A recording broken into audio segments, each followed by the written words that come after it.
Hello, welcome back to गुल की उड़ान। कैसे हैं आप लोग? आई होप आप लोग काफ़ी अच्छे होंगे। जैसा कि आप लोग देख रहे हैं, यहाँ पे मैं आप लोग के साथ यूपी टेट इंग्लिश का सिलेबस लेकर आई हूँ। आपको पता होना चाहिए कि यूपी टेट की जो फॉर्म फिलिंग है वो स्टार्ट हो गई है 27 मार्च से, और मैंने अभी भरा नहीं है। कल मैं अपना फॉर्म भरूंगी इंशाल्लाह। कल जो है संडे है और मैं संडे का वेट कर रही थी, और जैसा कि आप लोगों को पता है कि मेरे घर पे शादी भी चल रही थी, तो मैं उसमें बिजी थी। तो कल मैं यूपी टेट का फॉर्म फिल करने वाली हूँ। जिनका सीटेट क्लियर है उनको भरने की ज़रूरत नहीं है, और आप अगर अदर स्टेट से हैं तो भी यूपी टेट फिल कर सकते हैं। देखिए, यूपी टेट की जो इंग्लिश में सबसे अच्छी बात है ना, कि यूपी टेट की इंग्लिश में जो है पेडागोजी नहीं पूछा जाता है, सिर्फ ग्रामेटिकल पोर्शन ही है, और जो ग्रामर है वो काफ़ी अच्छी है। तो यहाँ पे मैं सिलेबस लेकर आई हूँ।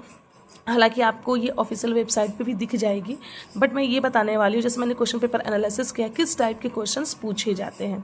ठीक है, तो जिनका भी सीटेट क्लियर नहीं हुआ है उनके लिए एक अच्छा मौका है कि आप यूपी टेट का फॉर्म भरें, क्योंकि आपको पता है कि इलेक्शन आने वाले हैं और यूपी टेट में वैकेंसी 100% आएगी।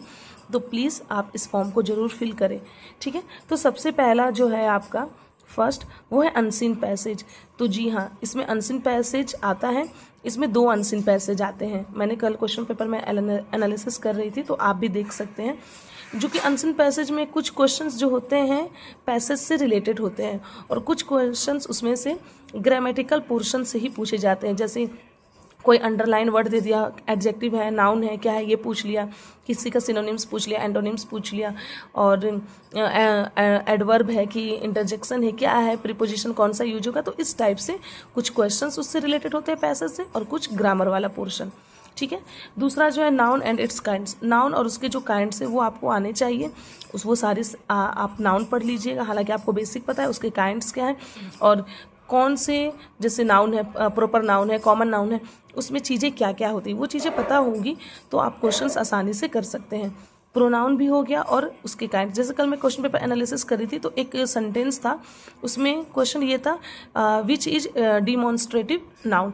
कौन सा डिमॉन्स्ट्रेटिव नाउन है, प्रोनाउन है, ये करके क्वेश्चन था। तो जब आपको प्रोनाउन पता होगा और उसके काइंड्स पता होंगे तब वो आप चीज़ें कर पाएंगे। Verb and it's kind, verb है और उसके काइंड्स क्या क्या है वो सारी चीज़ें। जैसे मॉडल वर्ब है वो आपको आना चाहिए, ऑक्सिलरी वर्ब है वो आपको आना चाहिए, कुड का, कैन का, मे का, माइट का कैसे यूज होता है, ये सारी चीज़ें। Adjective and it's kinds and degree, adjective और एडजेक्टिव के काइंड्स और उसके डिग्री। जैसे डिग्री में आपका हो गया, डिग्री हुआ नॉर्मल डिग्री जो हो गया, सुपरलेटिव डिग्री हो गया आपका, उससे पहले कॉम्परेटिव डिग्री आता है, जैसे स्मॉल, स्मॉलर, स्मॉलेस्ट। तो ये सारी चीज़ों की, और ये क्वेश्चन कैसे क्या दे देगा, स्मॉल का सुपरलेटिव डिग्री क्या होगा, स्मॉलेस्ट नहीं, ऐसे नहीं। जैसे एक सेंटेंस दे देगा, 2 लोगों को कंपेयर किया रहेगा, और बीच में बीच में जो है fill in the blanks fill करने को दे दिया रहेगा कि किस काइंड का एडजेक्टिव उस पर फिल होगा या किस टाइप की डिग्री उसमें फिल होगी।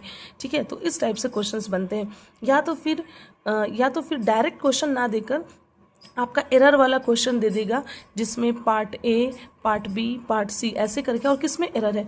तो ये जितना भी मैं बता रही हूँ ना, इन सारों को आपकी जानकारी अच्छा होनी चाहिए, क्योंकि एरर वाले पार्ट में हो सके कुछ नाउन का एरर हो सके कुछ प्रोनाउन का एरर हो सके वर्ब का एरर हो सके एडजेक्टिव का कुछ एरर हो, या तो इसमें या तो इसमें या तो इसमें, और उसमें नो एरर वाला भी ऑप्शन होता है। ठीक है, उसी तरह प्रीपोजिशन का है एरर वाले में, मतलब ये जितना भी मैं बता रही हूँ ना, एरर वाले में सबका मिक्स करके आता है। किसी में आर्टिकल की कोई कमी दे के एरर पूछ देगा, किसी में प्रीपोजिशन का, किसी में वर्ब का, एडवर्ब का।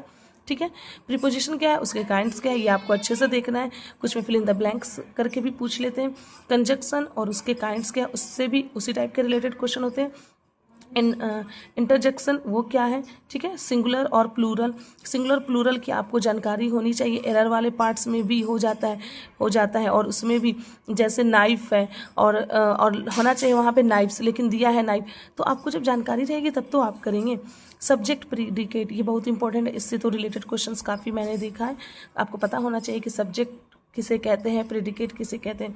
निगेटिव और इंट्रोगेटिव सेंटेंसेस, ठीक है। मस्कुलिन एंड फेमिनिन जेंडर, ये भी आपको पता होना चाहिए। ओके, फिर उसके बाद पंक्चुएशंस, इसकी भी जानकारी होनी चाहिए आपको। सफिक्स विथ रूट वर्ड्स, इससे क्वेश्चंस होते हैं काफ़ी अच्छे, खास से और इसकी जानकारी आपको होनी चाहिए। फ्रेजल वर्ब में आपको इडियम्स फ्रेजेस भी होते हैं। Use of somebody nobody anybody का यूज़ कहाँ पे होता है? पार्ट ऑफ स्पीच ही में आपका नाउन प्रोनाउन वर्ब एडवर्ब ये सारी चीज़ें आती है, ठीक है। नरेशन जिससे इससे सवाल एकदम फिक्स होता है, 1 से 2 सवाल फिक्स है। एक्टिव एंड पैसिव वॉइस इससे भी 1 से 2 सवाल एकदम फिक्स हैं। एंटोनिम्स सिनोनिम्स इससे भी सवाल फिक्स है। यूज़ ऑफ होमोफोन्स, ठीक है, इससे भी सवाल फिक्स है। Use of request in sentence, जैसे आपका रिक्वेस्ट वाला सेंटेंस जो है नरेशन में भी आता है, एक्टिव वॉइस और पैसिव वॉइस में भी आता है। साइलेंट लेटर इन वर्ड्स, ये सारी चीज़ें भी। और हाँ, कल मैं जब क्वेश्चन पेपर एनालिसिस करी थी मैंने ये भी देखा है कि क्वेश्चन टैग वगैरह भी है उसमें, वन वर्ड सब्स्टिट्यूशन भी है और आपका इडियम्स और फ्रेजेस भी है। तो ये सारी चीज़ें हैं। और हालांकि अगर आप ये इतने पार्ट अगर कर लेते हैं अच्छा से तो आपका इसमें काफ़ी अच्छा मार्क्स आ सकता है, अगर आपका ग्रामर पोर्शन पे पकड़ है तो, ठीक है। इसमें पेडागोजी नहीं पूछा जाता है। हिंदी क्वेश्चन पेपर का मैं एनालिसिस कर रही थी तो उसमें ग्रामर भी है, पेडागोजी भी है और प्लस इस कहानी को किस लेखक के द्वारा लिखा गया है, इसके रचयिता कौन है, उसमें वो काफ़ी ज़्यादा है। मैथ्स करीबन सीटेट जैसा ही है, थोड़ा सा अलग है। और जो सीडीपी है, सीटेट वाले सीडीपी से अलग है। तो मैं एक दिन सीटेट और एक दिन यूपी टेट की कंटेंट अपलोड करूंगी। जैसे कल मैंने सीटेट का आप लोग को बताया था पहला चैप्टर या पहला वीडियो नंबर सिस्टम। अब कल संडे है, कल मैं आप लोग के लिए फ्रैक्शन लाऊंगी। आज मैंने यूपी टेट का इंग्लिश का जो सिलेबस है ये पहले बताया है और इसके बाद वन वर्ड सब्स्टिट्यूशन जो इम्पॉर्टेंट है, बार बार हर एग्जाम में पूछे जाते हैं, वो सारे मैं कराऊंगी। और सिनोनिम्स एंटोनिम्स जो इम्पॉर्टेंट है, बार बार पूछे जाते हैं। इडियम्स फ्रेजेस जो हैं जो काफ़ी बार पूछे जाते हैं लगभग हर एग्जाम में, चाहे वो टीचिंग हो चाहे वो नॉन टीचिंग वाला एग्जाम हो, वो सारी चीज़ मैं आप लोग को जरूर कराऊंगी। तो आज के लिए बस इतना ही। Thank you so much. और हाँ, मेरा टेलीग्राम चैनल ज्वाइन करना ना भूलें, वहाँ पे आपको इस यूपी टेट सीटेट से रिलेटेड सारी अपडेट वहाँ मिलती रहेंगी। और लाइक और सब्सक्राइब जरूर करें। Thank you so much.